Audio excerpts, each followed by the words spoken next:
Hello and welcome to Big Orbit's unboxing video of the new Luck and Logic trial deck Bullet Logic. My name is James and I will be unboxing this new trial deck and looking at all the little things it has inside it, including all the cards and the playmat and things. So I'll show you everything there is. As it's still a new game, I won't go through the details of the game too much as in the rules, but I will show that it is actually, it's very easy to learn. If you just look at this, like I basically learned from this. So it's double-sided, and so it tells you it gives you little diagrams of what works when and how to do different named skills and all sorts of things like that. So it's a very useful little guide to have. And as all good trial decks have, they also give you a little playmat. So just open this up, which it may seem a bit daunting at first, but you do get used to it very quickly, don't worry. And also tells you a little bit about the characters, a little bit about the world, the story, and just generally what cards work with what, which is very useful to have, especially for a new player. And for all players as well. If you don't know what a certain deck does, then that is very handy. So onto the actual cards. The main featured character is Mana Asura, and let's go through it. So she's a TransUnion level 4, and so this is point blank full force blast Mana. So Logic Drive 3. This member gains plus 2,000 power, and during this member's battle, if its battle opponent is in an adjacent circle to it, it gains 1 soul until the end of turn.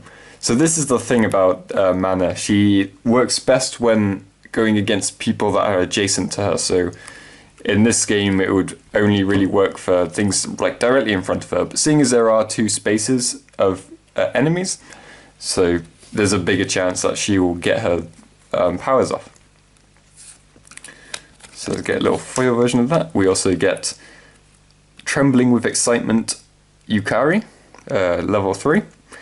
And if you have 1 or more destroyed gates that on the circle that this member is on, this member gets plus 2,000 power.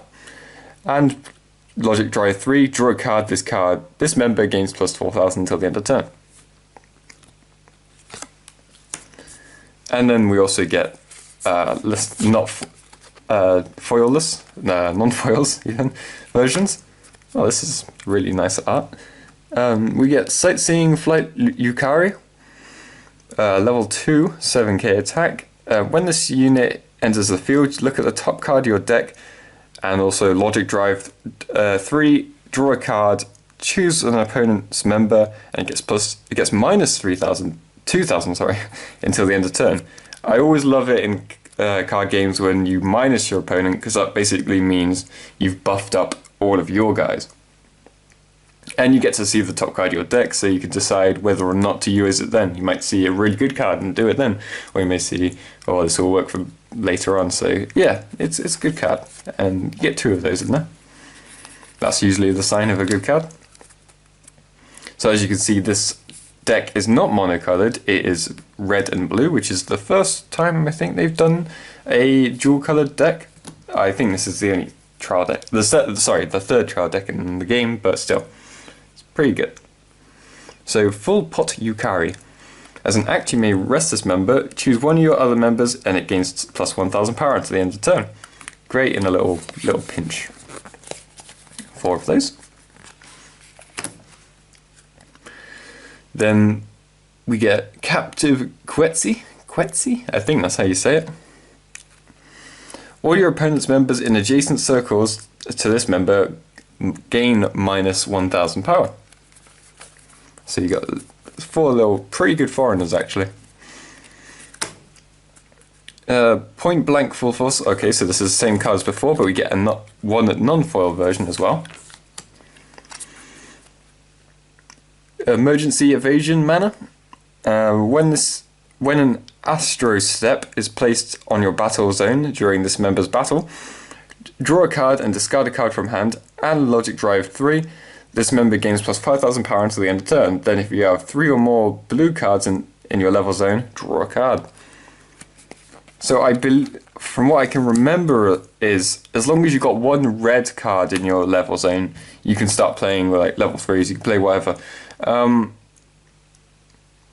Unless it's more like you can only play one, because you can only play for 1 card for each in your level zone. So if you have 4 in your level zone, you can call 4 cards.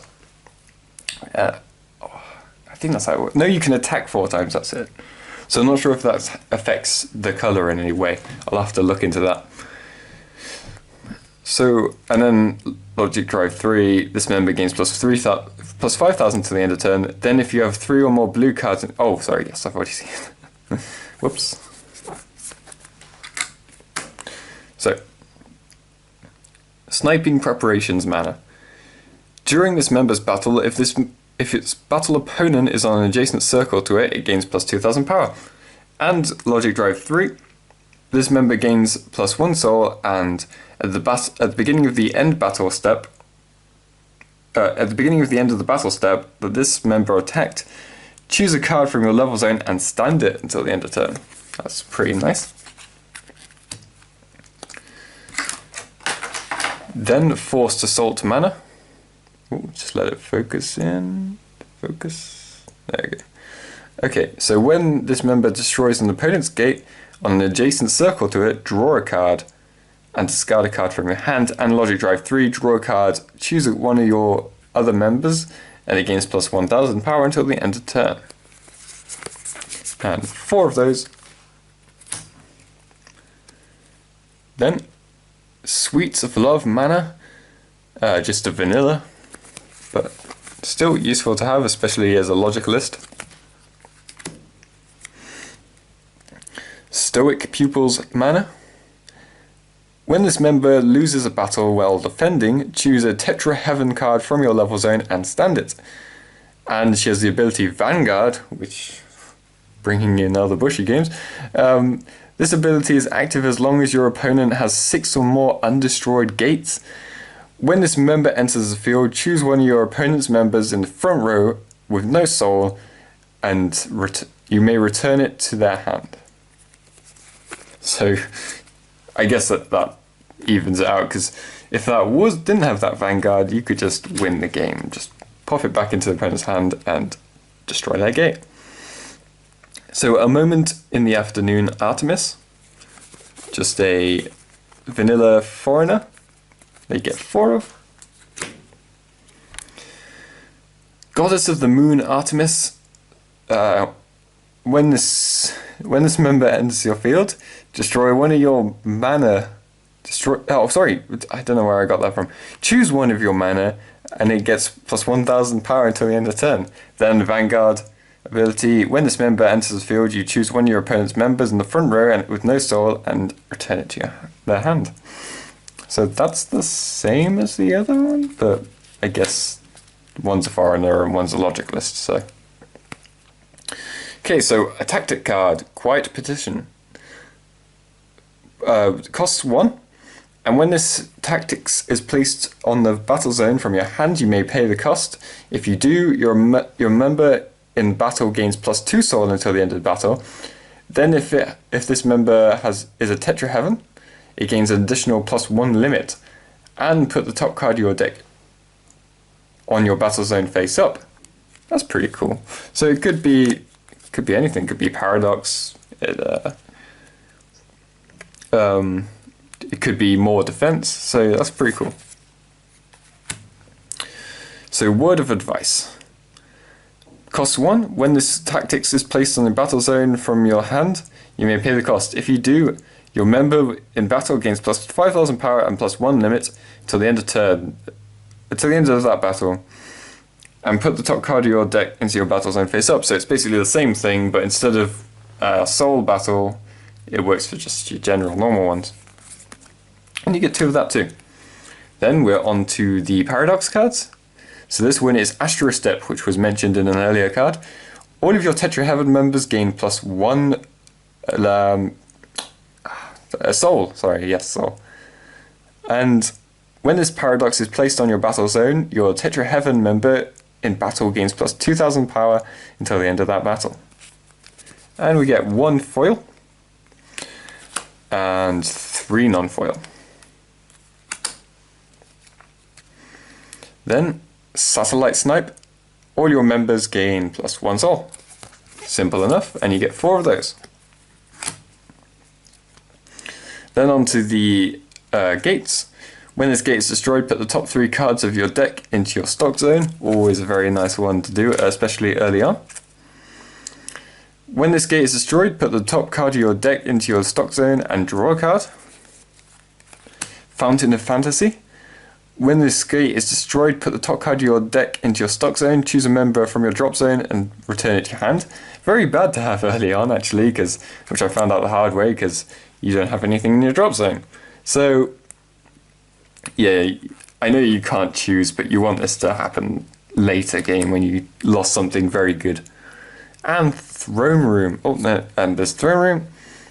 When this gate is destroyed, put the top card of your deck into your stock zone. Then if you have 4 or more destroyed gates, choose all your opponent's members and rest them. This is one I've stumbled across a lot of times early game. This is really annoying to happen because you can't do anything. It's just wasted. It's very hard to pull that one off, so you'll very rarely do it. But when you do, it feels great. So there's that. And then Latium? I'm going to say Latium. Latium Tower. When this gate is destroyed, put the top card of your deck into your stock zone. Then if you have 4 or more destroyed gates, choose a level 4 or less member in your drop zone and mobilize it into play without paying its cost. That's pretty good. Actually, did we see any... It's a Pokemon. I don't think we saw any members with costs. So I guess that doesn't really matter right now. Might matter later on. And I haven't checked everything about the new booster yet, so there might be some cost things there. So we'll see. But just remember that everything you see here is available on bigorbitcards.co.uk. If you're interested in getting to Luck and Logic, a lot of people have been, and they've said they really enjoyed it. And it's pretty simple when you get, especially if you get someone to help you do it, obviously. So if you know someone who plays, try and get them to help you with it, because some of the rules can be a bit daunting at first. You don't know what's going on, but once you get your head around the sort of logic of the game, then it suddenly all falls into place. So that is it for this set. I hope you enjoyed it. Remember to like and subscribe if you do. If you have any questions about the ruling, feel free to ask. I'll try and answer them as best as I can. And that's bye from me, James, and I will see you next time. Bye.